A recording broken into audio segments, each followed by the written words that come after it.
Alright, so for this 90 Sports Nostalgia video, I want to do a video about Matt Millen during his time as GM with the Detroit Lions in the 2000s. And this is just my theory as to why Matt Millen was not successful with the Lions. Now, I did a video about the Detroit Lions in the 90s, the original Greatest Show on Turf. And then I did a video about Kurt Warner and the Greatest Show on Turf. And so this is kind of like somewhat of a trilogy. I don't know, not really a trilogy, but anyways, just kind of want to make a third video, kind of combine these two franchises. And this is my theory as to why Matt Millen was not successful during his time with the Detroit Lions in 2000. So 2001, Matt Millen becomes the GM of the Detroit Lions.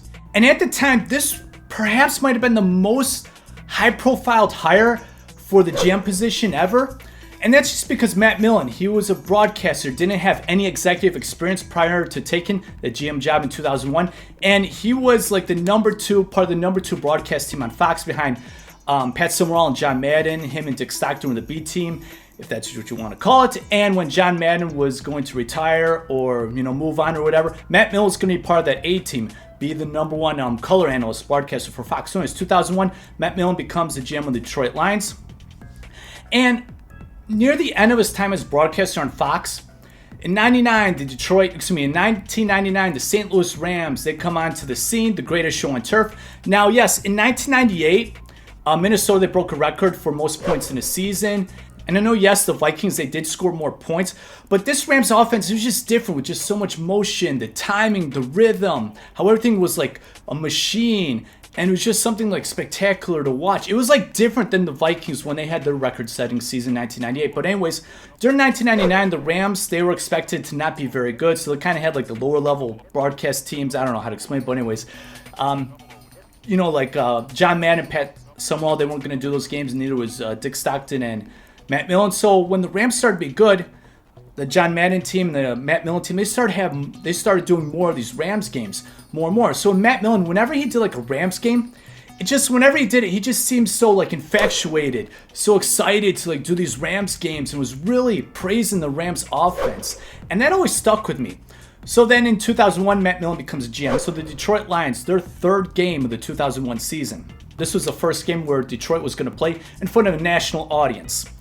And they were going to play the Rams, and this was Monday Night Football. And the Rams, they only ran the ball 3 times in the first half. I mean, this offense, it was just beautiful to watch. It was like a machine. It was just so efficient, so smooth, very fun to watch. And they kept showing Matt Millen in his press boxes. It seemed like wow, he's just thinking like, wow, this Rams team is so good and we have a long way to go. And they kept showing Matt Millen like when the Rams are just throwing the ball over the place and the Rams won in a shutout.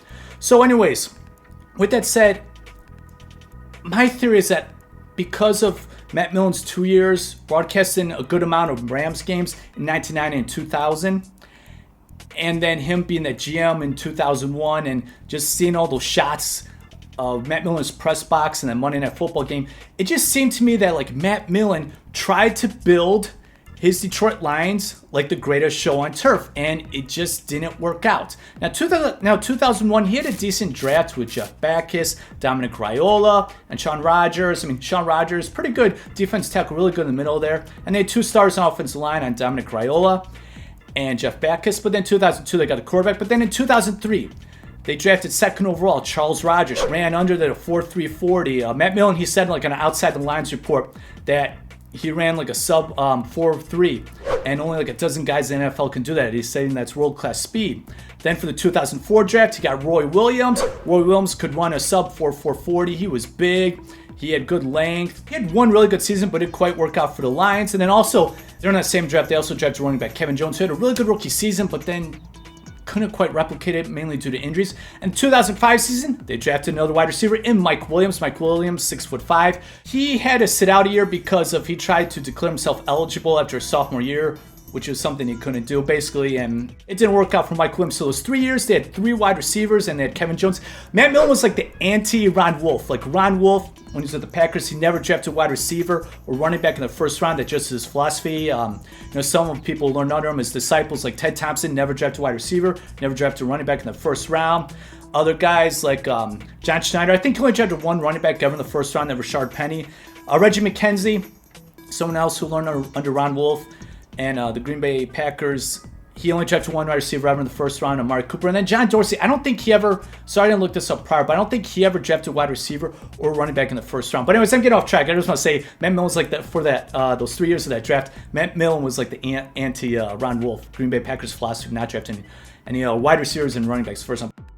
Okay, so that's simply said, it didn't quite work out. It didn't quite work out. And what surprised me is that Matt Millen was trying to be like the Rams. And Matt Millen, known for his leadership, toughness, and being a good teammate and smart. And it was surprising because I did not expect Matt Millen to build a team like that, trying to be like the greatest show on turf. Now, I also want to mention, in 2001, the Rams hired Lovie Smith to be defense coordinator. And Lovie Smith, he brought a lot of speed. They got a lot faster on defense. And also, like, team speed was being like the theme for the Rams. But also on defense with the Rams when Lovie Smith came in.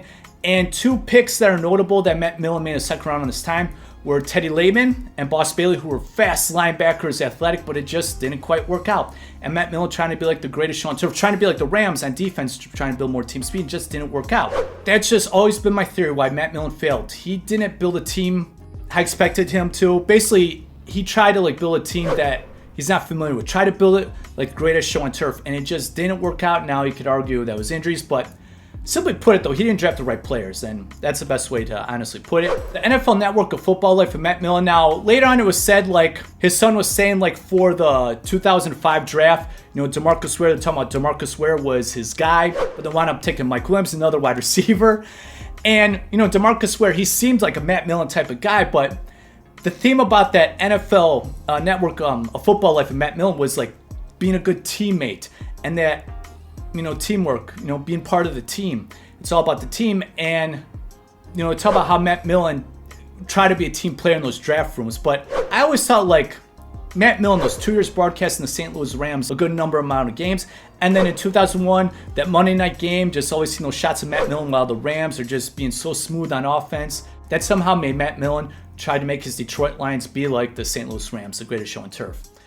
And that's about it. Thank you so much for your interest in this video. Yeah, like I said, I might be wrong, but that was just my theory. That's just how I felt for so many years about why Matt Millen was not successful as GM as the Detroit Lions. And, you know, I'm hoping. I really want Detroit to get back to being good. I mean, they were good in the 90s. I know they only won one playoff game, but I know their fans are diehard, and, like, you have all these fair weather fans, and people always making fun of Detroit Lions. I know it gets very exhausting, but I hope Detroit's doing good. I mean, I really want Detroit to, like, go to Super Bowl and win it one day, but we'll see. I hope it happens. Once again, thank you so much. I appreciate everything. Thank you, thank you, thank you. Thank you so much for watching this 90s Sports video. I greatly appreciate it. Don't forget to subscribe, like, share. Check out the links below, like Patreon. Thank you so much. My theory as to why Matt Millen was not successful while with the Detroit Lions in the 2000s.